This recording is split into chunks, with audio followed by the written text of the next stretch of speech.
In this podcast episode, Ben Shapiro discusses the recent conflict between Iran and Israel, highlighting the significant escalation of tensions between the two nations. He points out that Iran launched a massive attack on Israel, firing 170 drones, 30 cruise missiles, and 120 ballistic missiles, which is considered an act of war. This attack was a culmination of Iran's long-standing use of proxy terror groups to target Israel, including Hezbollah in the north, Hamas in the south, and the Houthis in Yemen. Shapiro explains that Iran's attack on Israel was a response to Israel's killing of General Mohammad Reza, who had greenlit previous attacks on Israel. Iran felt the need to demonstrate strength to its own people and saw an opportunity to flex its muscles due to perceived weaknesses in the Biden administration's stance on Israel. The attack was also a way for Iran to prevent a potential alliance between Israel and Saudi Arabia, which would have posed a significant threat to Iran's interests in the region. Despite the massive scale of the attack, Israel successfully intercepted 99% of the incoming ordnance, with assistance from the United States, the UK, and France. The defensive measures taken by Israel, including the Iron Dome system, proved to be highly effective in protecting Israeli territory and holy sites. While some ballistic missiles did cause minor damage to an Israeli airbase, there were no significant casualties or damage to Israel's F-35 fleet. Shapiro highlights a report that suggests the U.S. was aware of Iran's planned attack on Israel and even greenlit a limited attack to prevent further escalation. This revelation raises questions about the U.S.'s commitment to its ally, Israel, and the implications of allowing an attack on a sovereign nation within certain limits. The Biden administration's approach to the conflict has been criticized for potentially undermining Israel's security and emboldening Iran. Following the attack, Iran threatened to launch a larger attack if Israel retaliated and warned the U.S. against supporting any Israeli counterattack.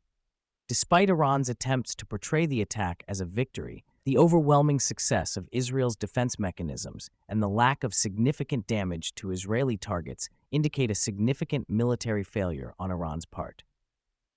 Iran's propaganda efforts, including showing footage of unrelated fires to downplay the attack's impact, further highlight the regime's attempts to control the narrative. The conflict between Iran and Israel has broader geopolitical implications, including the potential for a wider regional war and the impact on U.S. alliances in the Middle East. The Biden administration's handling of the situation, including its response to Iran's actions and its support for Israel, has raised concerns about the U.S.'s commitment to its allies and the stability of the region. The delicate balance of power in the Middle East, with Iran seeking to assert its influence and Israel defending its sovereignty, underscores the complex dynamics at play in the region. Shapiro points out that Biden's response to Iran's attacks on Israel has been weak and ineffective. He criticizes Biden for not taking a strong stance against Iran and for failing to support Israel in defending itself against Iranian aggression. Shapiro argues that Biden's approach of appeasement and conciliation towards Iran is misguided and only emboldens America's enemies. Shapiro contrasts Biden's approach with that of former President Donald Trump, who he believes would have taken a much stronger stance against Iran. He argues that Trump's willingness to use force and intimidation in dealing with America's enemies led to a safer world during his presidency. Shapiro suggests that Trump's approach of standing up to bullies and defending America's allies was more effective in deterring aggression. Shapiro emphasizes that Israel has the right to defend itself against Iranian attacks and should not be pressured to show restraint. He criticizes the media and the Biden administration for portraying Israeli Prime Minister Benjamin Netanyahu as an extremist seeking conflict, when in reality, Netanyahu has been criticized for being too incremental in his approach to security threats. Shapiro discusses former Israeli Prime Minister Ehud Barak's tweet thread, in which he argues that Israel must exact a painful price on Iran for its attacks. Barak highlights the need for Israel to hold Iran accountable for its actions and to deter future aggression.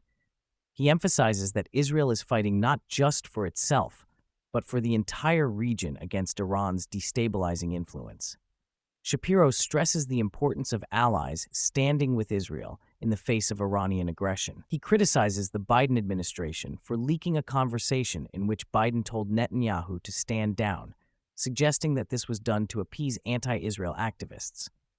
Shapiro argues that allies should support Israel in defending itself and holding Iran accountable for its actions.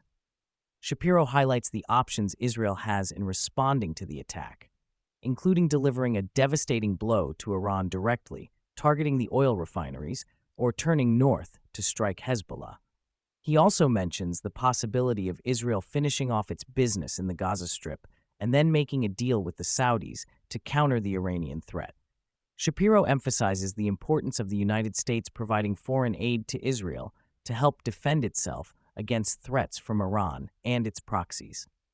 He mentions that Speaker Johnson is vowing to take up aid to Israel following the drone attacks and renewed bipartisan pressure. The question arises about whether the aid to Israel will be tied to funding for Ukraine, with the possibility of passing a loan aid bill for Ukraine. The podcast also touches on the upcoming criminal trial of former President Trump in New York City.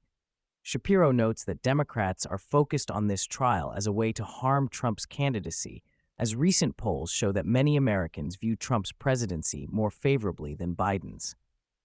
The trial in New York revolves around allegations of Trump falsifying business and financial records related to hush money payments.